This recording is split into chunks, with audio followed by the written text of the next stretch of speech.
Hi, I'm Dr. Rodríguez-Feliz, a board-certified plastic surgeon, and today I'm going to talk to you about the mindset change in plastic surgery and how I like to approach the rejuvenation or the facial rejuvenation of my patients.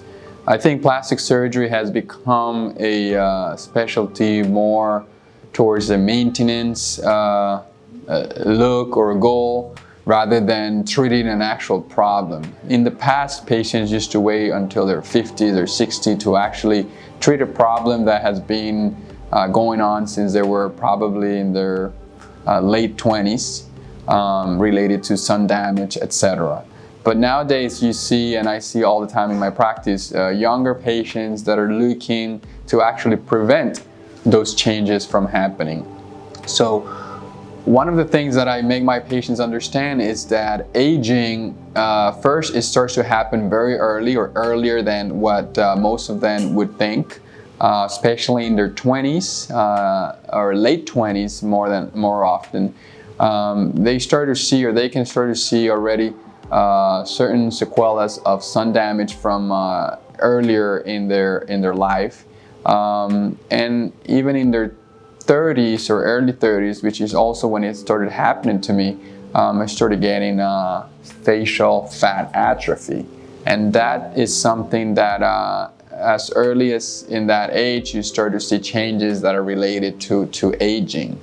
Once patients understand that, I think the most challenging thing in my practice is to make them understand that aging in the face is a global phenomenon. So even though they may notice one particular area in particular that bothers them the most, there are other areas that play a role in the overall aging, and in fact could be influencing the reason why they're seeing what bothers them the most. And where I see that more often is actually when we're treating the eyelid and the periorbital area and the facial structures. For example, a lot of the patients come and tell me, "Doctor, I don't like my smile lines." So when I do a full evaluation of their facial structures, I notice that actually, in fact, the problem is not necessarily in that area, but the problem is more superior and related to either fat atrophy or tissue laxity on their mid-face.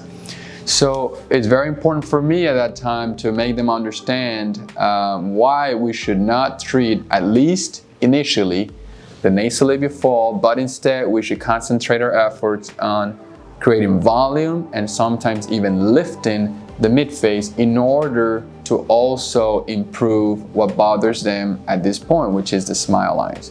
So in that particular scenario summarizes the way I like to approach facial aging and the treatment for it.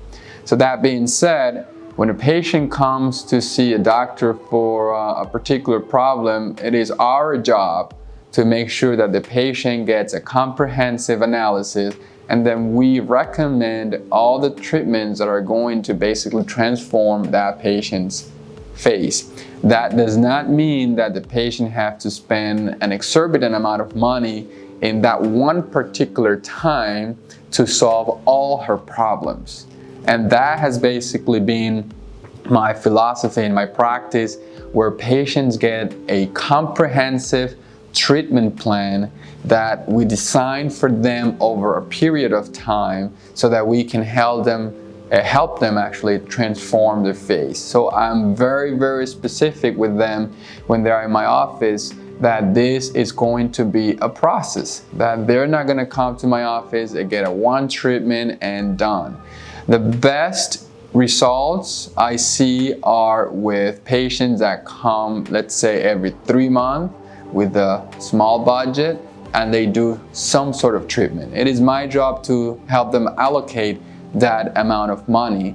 But those patients that constantly continue to come, when they look back a year after they've been into the office, the facial transformation is like amazing. So this is something that I wanted to point out, and I think it's going to help a lot of patients see plastic surgery in a different way, and maybe gets you motivated to visit a doctor, hopefully a board certified specialist, either a plastic surgeon, dermatologist, oculoplastics, or facial plastic surgeon that are trained to treat aesthetic problems.